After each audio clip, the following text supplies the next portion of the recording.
জয়গুরু, জয়গুরু, জয়গুরু।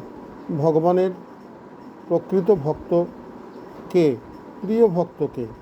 যে ভক্ত সতত সন্তুষ্ট এবং ধ্যানস্থ, যে ভক্ত আত্মজয়ী এবং অটল বিশ্বাসী, তাহার প্রণাম সবসময় ভগবানের শ্রীপাদপদ্মে নিবেদিত হয়। যে ভক্ত সবসময় ভগবানের কথা চিন্তা করেন, সে ভগবানের প্রিয় ভক্ত।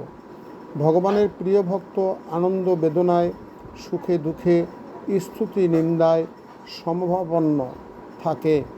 তিনি সম্মান অসম্মান, বন্ধু শত্রুকে এক বলিয়া মনে করেন। ভগবানের প্রিয় ভক্তের মধ্যে স্বার্থপ্রণোদিত কোনো কর্ম থাকে না। সবসময় সকলের মঙ্গল চিন্তা করেন। তিনি সবসময় ভগবানের সঙ্গে যুক্ত থাকেন। ভগবান শ্রীকৃষ্ণ হলেন একমাত্র পরমগতি। তাই সনাতন হিন্দু ধর্মের সকল মানুষের ভগবানের ভাবনায় হৃদয়কে পূর্ণ রাখিতে হইবে।